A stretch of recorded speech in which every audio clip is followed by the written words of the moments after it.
Hi, this is Daniela Cambone, and welcome back to StansberryInvestor.com. Last year, when most investors were watching their stocks plummet, one Wall Street legend had an unfair advantage that was identifying winning stocks with massive upside, like Riot Blockchain before it shot up 10,000%, Digital Turbine before it shot up 789%, and Overstock before it shot up over 1,000%. This power gauge comes from the legendary Mark Chaikin. And right now you can get a free in-depth look at how his power gauge system works. A way to type in any of the 4,000 different tickers and see exactly where the stock is most likely to go next and in any type of market. Simply go to powergaugetrial.com for your free look. Again, that's powergaugetrial.com for your free look. All right, let's get to our segment today. Hi, I'm Daniela Cambone, and welcome back to Stansberry Research. Our Outlook 2022 continues with my guest today, George Gammon of the Rebel Capitalist. George, always good to be with you. Welcome back to the show. Hey, it's great to be back. Thank you for having me, Daniela. Yeah, first and foremost, I know you just wrapped your Rebel Capitalist show. Lynette Zhang was there, Ron Paul was there, Robert Kiyosaki was there. I want to get, some of the key takeaways from that conference that really stood out for you, since you had like these great minds all in one room. Yeah, we had Joseph Wang there as well. I like to mention him because he ran the New York Fed's trading desk. So he was actually the person that was in charge of quantitative easing. So when you see that the Fed is buying 120 billion worth of bonds every single month, he was the one that was actually executing the trades. So if there's anyone that knows the inside of as far as how the plumbing works with the financial system, it would definitely be Joseph. And Lynn Alden was there as well. We had 12 just fantastic, amazing speakers. And Ron Paul closed out the event. And I was kind of playing the MC. And it's a moment that I'll never, ever forget for the rest of my life. I was introing Dr. Paul to the stage. And he was walking up. He hadn't even made it to the stage yet. And all 700 people that were in attendance were standing on their feet, not just clapping, but literally cheering for Ron Paul. And I mean, it just gave you goosebumps, and it was just such an amazing experience. But the entire event was absolutely incredible, but I'm a little tired. I can imagine. I can imagine, and I'm sure you'll appreciate recuperating post putting together a huge conference like that. But you mentioned the Fed. Let's go there. Let's start there first, because it's a new year. We have a new policy apparently coming from the Fed here, where they will, really hunker down on the taper here. Do you buy the narrative? Well, it's not just a taper. Let's go back a couple weeks, and this is something that we were really talking about at Rebel Capitalist Live, is we got the Fed minutes when the market just fell out of bed, because we were expecting the tapering, or at least them talking about tapering, down to zero of QE, and then raising interest rates. I believe they were talking about raising 3 times in 2022. But what the market didn't expect is for them to talk about quantitative tightening, which is when they're actually reducing the amount or the size of their balance sheet. They're selling the treasuries and mortgage-backed securities back into the market. Now, this is huge. This is really, really a big deal. And one of the main things we were talking about with Joseph and many other of the insiders, if you will, at my event, is what does that actually mean for markets such as repo? And I'm sure most of your viewers will remember back to September of 2019 when we had the repo spike, where it went up to 10%. The reason that's such a huge deal is because it brings up all other interest rates throughout the economy, and it even brought up Fed funds. If you remember back to that time, Fed funds was the range between 2% and 2.25%, and that brought Fed funds up 5 basis points outside of the range. So what happened is the Fed completely lost control over the short end of the curve. So not only do you have interest rates going up significantly if that repo problem would not have been solved, and that means mortgage rates going up, auto loans going up, credit card loans. That means corporate debt. That means even dollar funding in the Eurodollar market outside of the United States. I mean, this could have collapsed the entire global economy. But in addition to that, you have a complete loss of confidence that the Fed has control of anything, because if they can't control the short end of the curve, what can they actually control? So that was back 2019 September. But now let's think about what's going to happen, or what they're saying is going to happen in 2022. So they're talking about increasing interest rates. All right, well, let's think about that for a moment.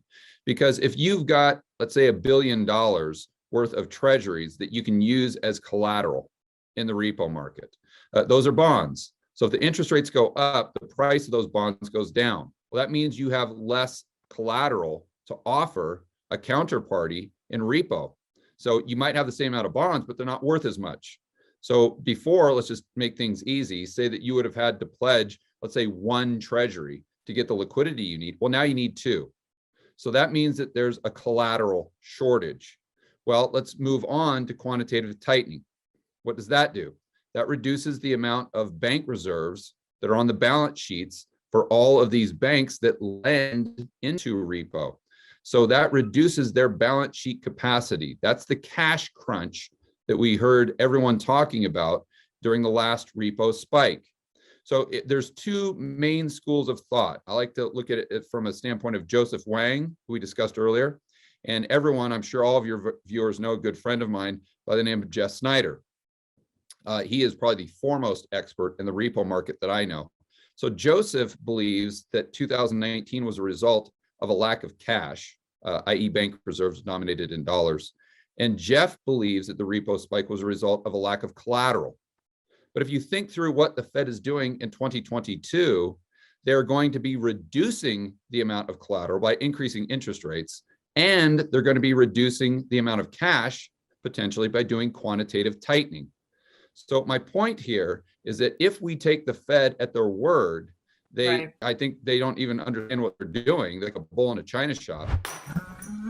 But they're going to be increasing the probability of us having another dramatic repo spike going into 2022 that could bring the whole house of cards crashing down. Wow, that is a dire situation that you just painted, George. But you don't think that they're aware of that scenario? Wouldn't they want to avoid that at all costs? Yeah, I don't think they're really thinking it through. It's just one of these.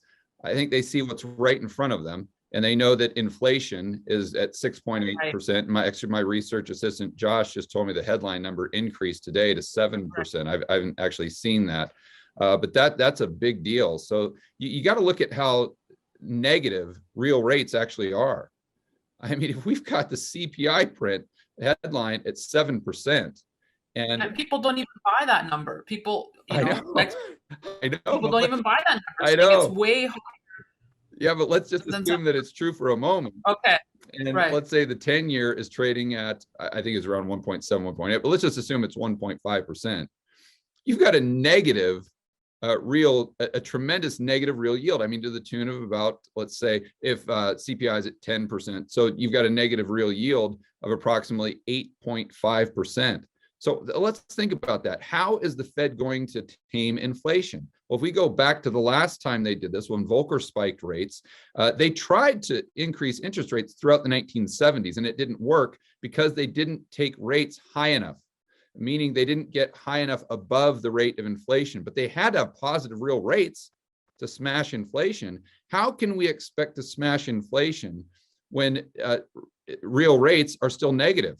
Meaning that let's say CPI or consumer prices are really going up by 10% per year, and you increase the interest rates to 3%. Okay, we're still at negative 7%. So how is that supposed to tame inflation? Now, it might bring down asset prices, that's for sure. But I don't think that it's going to impact the amount of money that you're paying for groceries or your kids' college tuition. Those are two separate things that we need to compartmentalize, right? But my point is the Fed is really backed up into a corner where they've got to try to do something about inflation. But what can they do if they try to beat inflation? Well, they're risking repo if they're even cognizant of that.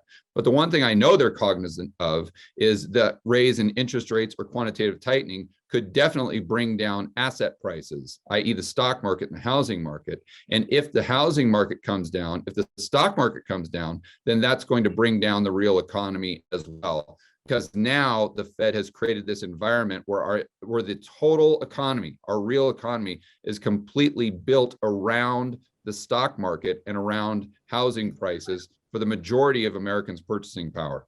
Exactly. And so much good stuff there, George, and so well said. And I was going to say it's a real conundrum for the Fed. I mean, Powell has come out and said, inflation is almost dangerous now. Right. But because they're focusing so much on inflation and they have to fight the inflation beast, that in that process, they may bring down the entire house. Yeah. And what's really fascinating is to think through the lens, or think through it, looking at it as if you're a politician. So there's a lot of unknowns. I always say there are only probabilities, there are no certainties. But one thing we can say with probably 99% certainty, the politician's number one priority is getting reelected. And another thing I think we can say with probably we'll call it 5% certainty, is that the political administration has a lot of influence over the Fed. The Fed isn't really this independent entity that we'd like to think that it is. So if you're the Biden administration, let's say, the fastest way you can not get reelected is to have consumer price inflation. We've seen that throughout American history. There's almost zero chance that you get reelected if we see a CPI print at 7%, 8%, 9%, and actually going up. So think about that. If you're the administration, you've got to call Jerome Powell on the phone and say, hey, you've got to do something about inflation ASAP, or I'm not going to get reelected. And then Jerome Powell says, okay, I'll do that. But just keep in mind, if we do quantitative tightening, if we do the things that are necessary to tame inflation, it's going to tank the stock market. And how are you going to get reelected then if the whole economy is crumbling around you? So both the Fed and the politicians are in a very, very difficult predicament. Well, and to that point, I was going to say, they also don't want to crush stock market, but you think they'd rather bring that lower inflation. Well, I don't know what they're going. Yeah, I don't know what they're going to choose. It's kind of, you're damned if you do, damned if you don't. I think that they'll try to have this soft landing, if you will, where they're just this balancing act, right? Yeah. Well, maybe we can just bring interest rates up enough to where we're not going to collapse the market, where we have maybe a slow grind down. So maybe we have the stock market go down by 20%, which I don't think the Fed would actually mind, as long as that happened over a period of, let's say, a year or two. Right. What the Fed really doesn't want, or no one really wants, politically or the Fed, is for the stock market to go down by 20% in 2 weeks.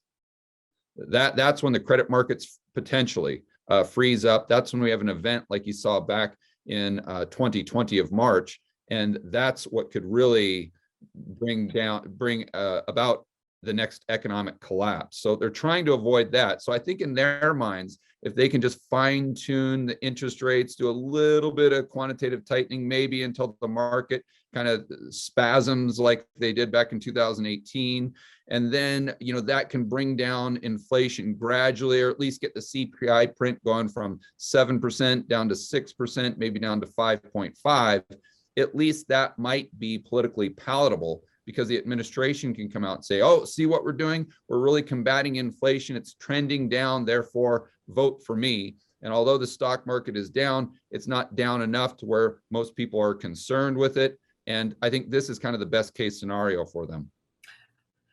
So bring it home for us then, George. Confronted with this reality and these two paths that the Fed might have to diverge on here, what is the best way as an investor to protect oneself given the current scenario?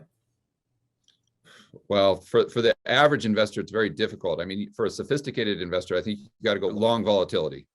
So there's some guys out there like Mike Green and a good buddy of mine, Chris Cole, who was at our event as well. And they run funds that do this. Now, if you are really sophisticated with options, you can do this in your own portfolio. But I think that would be my number one priority if I had that skill set. Now, if you're just a normal investor, I mean, I think you obviously have to own gold here. You got to own the gold miners. I'm not saying go all in by any means, but that's the one thing that I think is pretty darn cheap right now when you look at profit they're making, and that gold is really something that's unloved. And that's when I really like to look at an asset class, is when no one's really talking about it, and anyone that is talking about it has left it for dead. Oh, it's all about crypto now. It's all about crypto. Well, And I'm a big fan of Bitcoin. I think everyone should own Bitcoin, not necessarily because the price going up, but more so because it gives you purchasing power that's outside of the banking system. But everyone believes that, it's gone this direction, and they've kind of forgot about gold. Oh yeah, that's antiquated. That's a barbarous relic.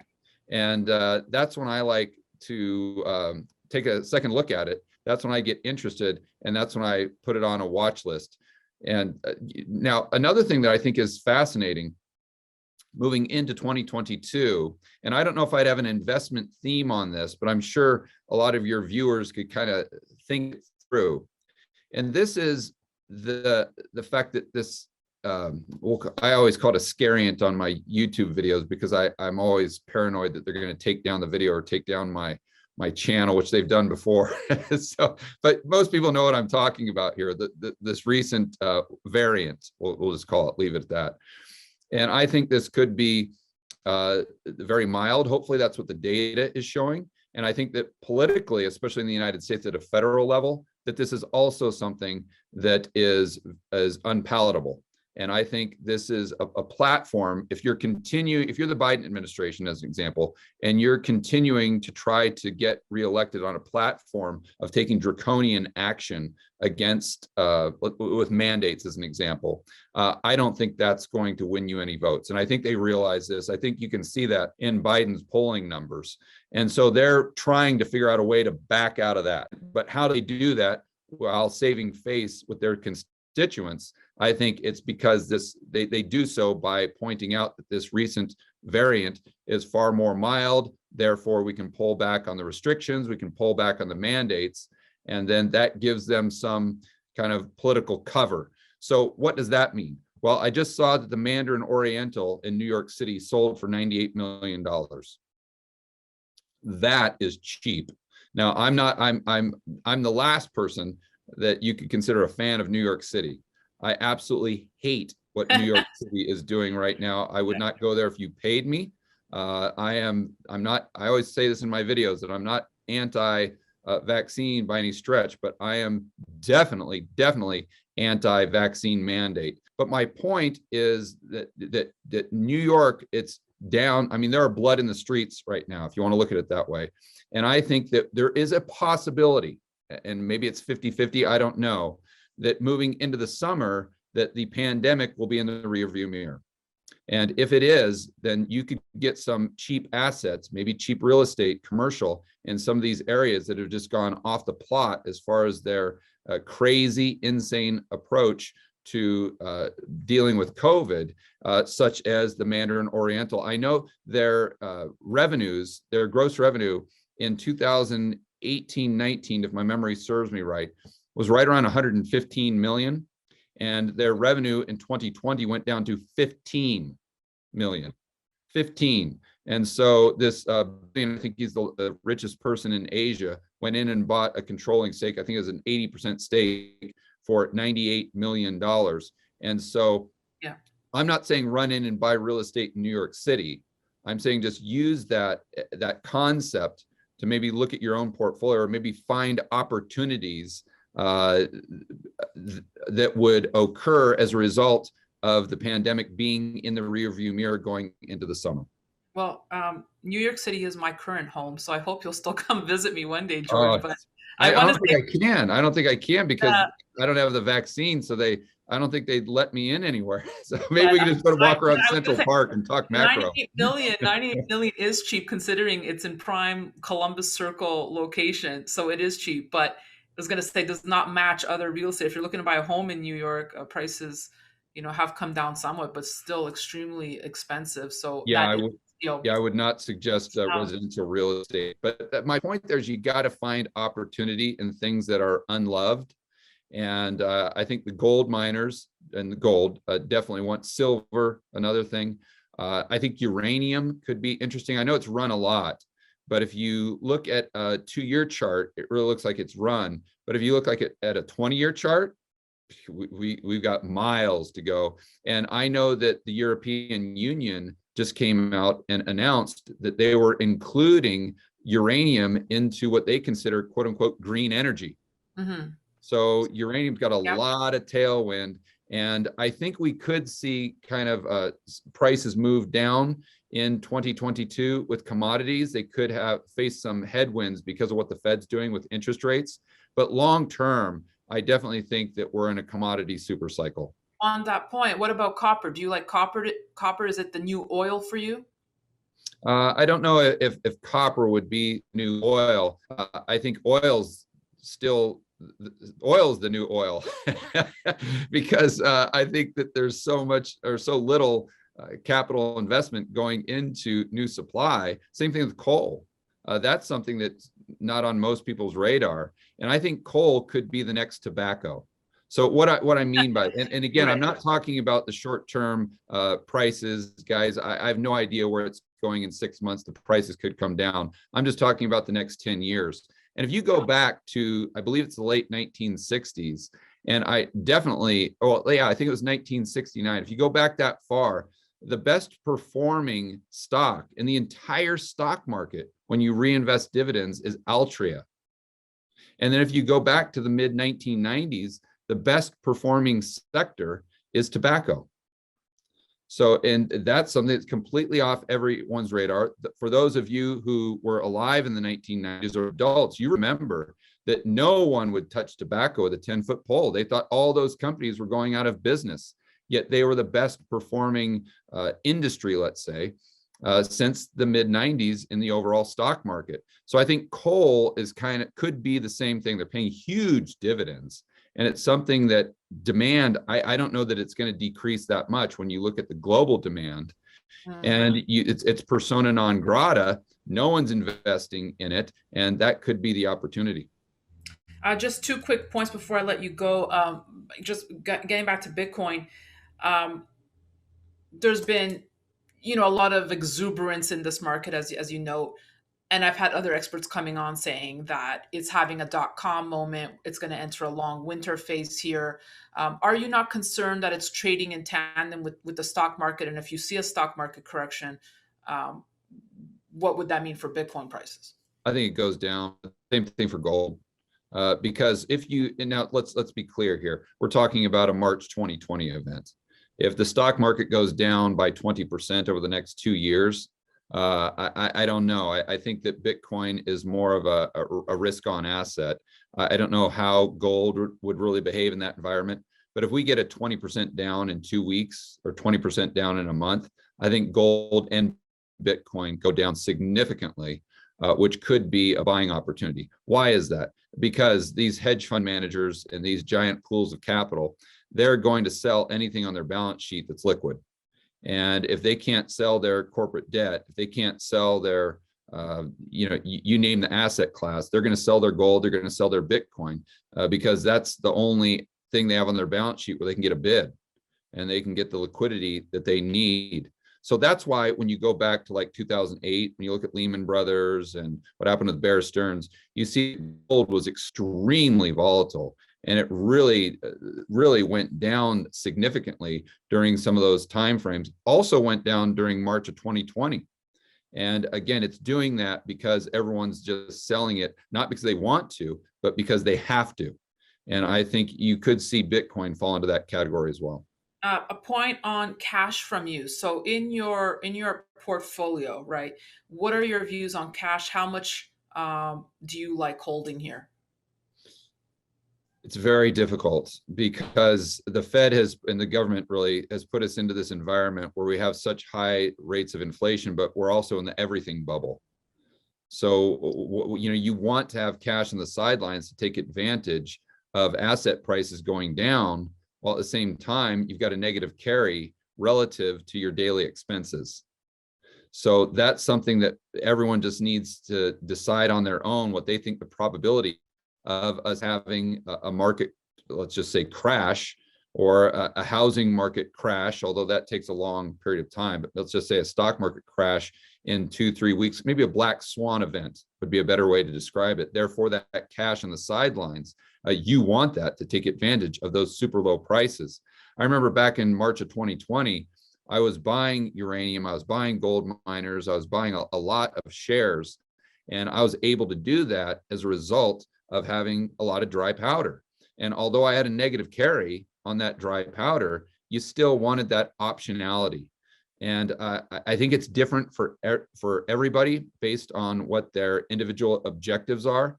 But I definitely see a reason to hold cash right now, based on what the Fed is going to be doing, or say that they're going to be doing into 2022 with raising rates and potentially doing quantitative tightening, which could really drop asset prices. A point on this I'd love to bring up with you before I let you go. I had David Morgan on the show. We spoke about the possibility of not a bailout, but a bail-in happening should a next financial crisis hit. Do you see that as a possibility, a bail-in where the bank would seize control or part of your money? Could that happen? Absolutely, it could happen. But again, it's a matter of probabilities. I think the probability is very low. Because look at the Fed's balance sheet, it's almost at $9 trillion. So what that means is the majority of the liabilities on the Fed's balance sheet are assets of the commercial banking system. So the commercial banking system, and just to give you some context, prior to the GFC, the amount of reserves in the system, the commercial banks, was around $40 billion, 40 with a B. The last time I checked, and this was when the balance sheet was back at like 8 trillion, that number was maybe $4 trillion. So the banks are far more liquid now than they were back during the GFC. I'm not saying I'm bullish on the banks by any stretch, but I think the probability of the central planners needing to do that type of bail-in is extremely low, although it's definitely not zero. Very well said, George Gammon. I appreciate your thoughts. Come back anytime. Thanks for having me. And thank you so much for watching Stansberry Research. Be sure to stay tuned. In the meantime, don't forget to sign up for premier content you can't get anywhere else at danielacambone.com. That's it for me. Thanks for watching.